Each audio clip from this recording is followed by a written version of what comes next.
Hello guys, ఎలా ఉన్నారు? బాగున్నారా? Welcome to Jessie live kitchen.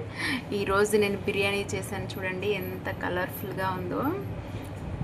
చూడండి మసాలా ముక్కకి ఎంత బాగా పట్టిందో. చూడండి ఇలా చూడండి, ఎంత చాలా వేడిగా ఉంది, ఎంత బాగుందో చూడండి బిర్యానీ. ఈ బిర్యానీ ఆంబూర్ బిర్యానీ అంటారు. ఈ బిర్యానీ ఎలా చేయాలో చూపిస్తాను రండి. స్టవ్తో పాటు చేసేటప్పుడు కొంచెం లవ్తో చేసామంటే సుమారుగా ఉండే వంట కూడా సూపర్గా ఉంటుంది. చూడండి, ఆనియన్ వేసుకున్న తర్వాత సాల్ట్ వేసుకోవాలి. సాల్ట్ వేసుకునేసి జింజర్ గార్లిక్ పేస్ట్, అల్లం వెల్లుల్లి పేస్ట్ వచ్చేసి మనం ఫ్రెష్గా చేసి పెట్టుకుంటే చాలా బాగా వస్తుంది బిర్యానీ. నేనైతే ఫ్రెష్గానే చేసుకుంటున్నా. ఎంత బాగుందో. అల్లం వెల్లుల్లి పేస్ట్ వేసుకున్న తర్వాత పచ్చిమిర్చి చూడండి, నేను ఒక 5-6 పచ్చిమిర్చి ఇలా చీలికలుగా చేసుకొని వేసుకుంటున్నా. కొంచెం టమాటో వేస్తున్నా. టమాటో చూడండి పొడవుగా కట్ చేసుకునేసి ఇంత వేసుకుంటే చాలు. ఇంట్లో మనము చూడండి ధనియా powder, garam masala, chilli powder, పసుపు, ఇది వచ్చేసి బిర్యానీ మసాలా. నేను ఒక్కొక్క స్పూను తీసుకున్నాను అనమాట, పెద్ద స్పూనే. మీరు చూసుకొని వేసుకోండి. నేనైతే 1.25 kg చికెన్ చేస్తున్నాను కాబట్టి నాకు ఇంత మసాలా అవసరము. చూడండి ఇదంతా వేసుకునేసి ఇప్పుడు దీన్ని మనం చేత్తో బాగా మ్యాగ్నేట్ చేసుకోవాలన్నమాట. చూడండి గాయస్, నేను 1.25 kg తీసుకున్నాను చికెను. ఈ చికెన్కి నేను మసాలా ఎలా పెట్టాలో చూపిస్తాను చూడండి. ఫస్ట్ నిమ్మకాయ పిండేసి, తర్వాత పెరుగు వేస్తున్నాను.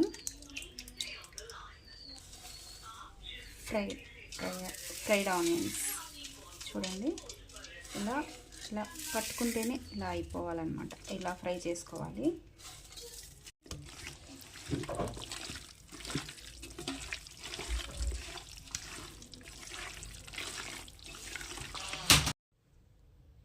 చూడండి గైస్, ఇలా బాగా మిక్స్ చేసుకున్న తర్వాత కొత్తిమీర, పుదీనా వేసుకునేసి ఇందులో నేను అప్పుడే ఆనియన్ ఫ్రై చేసుకున్నాను కదా, ఆ ఆయిల్ వేసుకుంటున్నాను. ఆయిల్ వేడిగా ఉండాలి. వేడిగా ఉంటేనే ఆ మసాలా అనేది చికెన్కి బాగా పడుతుంది. ఇలా ఆయిల్ వేసుకున్న తర్వాత, ఆయిల్ వేడిగా ఉంది కాబట్టి చేయి పెట్టలేదు, ఇలా గరిటె తీసుకునేసి బాగా దీన్ని మిక్స్ చేసుకునేసి ఒక 1 hour లేదా ఒక 2 hours బాగా నానబెట్టాలి. దీన్ని మనం ఎంతసేపు బాగా మ్యారినేట్ చేసుకునేసి ఎన్ని గంటలు మనము నానబెట్టుకుంటామో అంత బాగా వస్తుంది చికెన్. ఈ బిర్యానీ చాలా బాగుంటుంది టేస్ట్. మీరు ఒకసారి ట్రై చేయండి. నా వాయిస్ ఈరోజు చాలా డల్గా ఉంది. చూడండి గైస్, ఇలా బాగా కలుపుకుంటే కలర్ చూడండి ఎంత బాగుందో, చూసేదానికి సూపర్గా ఉంది. ఇప్పుడు మనం దీన్ని మూత పెట్టేసి ఒక గంట వదిలేద్దాం. చూడండి, స్టవ్ మీద నేను వాటర్ పెట్టుకున్నాను. వాటర్ బాగా వేడిగా అయ్యాయి. వేడైన తర్వాత ఇప్పుడు మసాలా దినుసులు వేస్తున్నాను. మసాలా దినుసులు వేసి కొంచెం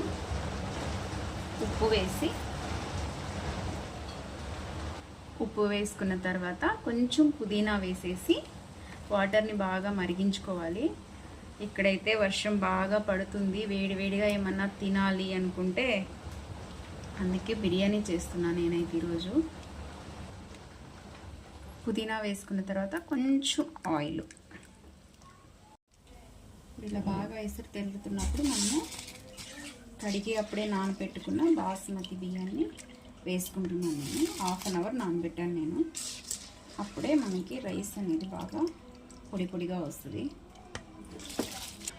బియ్యం అన్నీ వేసుకున్న తర్వాత ఇలా ఒక్కసారి కలుపుకోవాలి. ఊరికే కలిపినమంటే మనము బియ్యం అనేవి విరిగిపోతాయి. చూడండి ఇలా ఒక్కసారి కలుపుకుంటే చాలు. చూడండి గైస్, ఇలా బాగా మనకి ఈ రేంజ్లో మనకి రైస్ అనేది ఉడికితే చాలు. మనం ఇప్పుడు చికెన్ ఎంత బాగుందో చూసేదానికి ఇప్పుడు మనము దాంట్లో రైస్ వేసుకుందాము.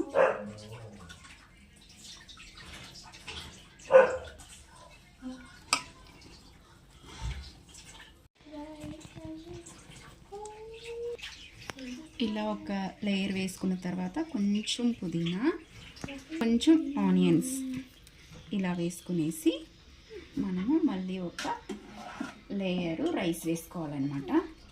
చూడండి నేను చూపించే విధంగా రైస్ ఇలా వేసుకోవాలి.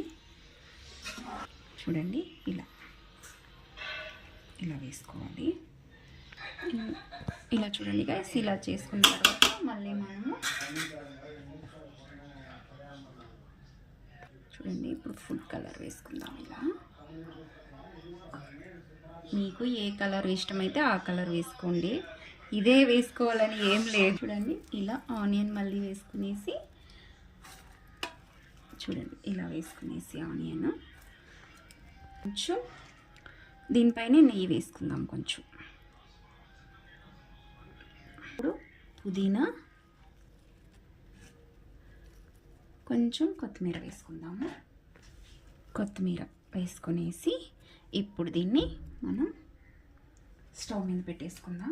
హై ఫ్లేమ్లో వచ్చేసి ఒక 20 నిమిషాలు హై ఫ్లేమ్లో పెట్టుకునేసి తర్వాత మనం దమ్ ఇచ్చేద్దాం దీనికి. ఇప్పుడు నేను స్టవ్ మీద పెట్టుకున్నాను, మూత పెడుతున్నా. ఇప్పుడు నేను దమ్ పెడుతున్నాను. చూడండి ఇలా ఇలా పిండి కలిపి పెట్టేసుకుని ఇలా పెట్టుకుంటే అస్సలు ఆవిరి అనేది బయటికి వెళ్ళిపోదు.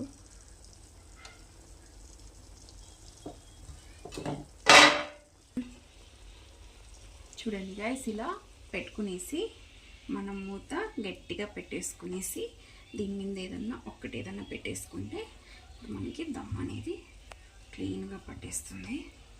నేనైతే ఇలా దీని మీద ఇలా ఒక పాత్ర పెట్టేసుకుంటున్నాను, నీళ్ళు పెట్టేసి. ఇప్పుడు మనకి క్లీన్గా దమ్ అయితే అయిపోతుంది. చూడండి గైస్, బిర్యానీ ఎంత బాగా వచ్చిందో చూడండి. చూడండి మా వారికి ఇలా మసాలా పెట్టే బిర్యానీ అంటే సూపర్గా తింటాడు. చూడండి మసాలా ఒక పక్క. ఇప్పుడు దీంట్లో చూడండి గైస్, ఇలా చేసుకోవాలన్నమాట బిర్యానీ. సూపర్గా ఉంది, కలర్ఫుల్గా ఉంది. బాగా ఆకలి అవుతుంది నాకైతే, మా వారికి కూడా బాగా ఆకలి అవుతున్నట్టుంది. స్మెల్కే బాగా తినాలనిపిస్తుంది, అంత బాగా వచ్చింది బిర్యానీ. ఇప్పుడు చూడండి ప్లేట్లో పెడుతున్నా.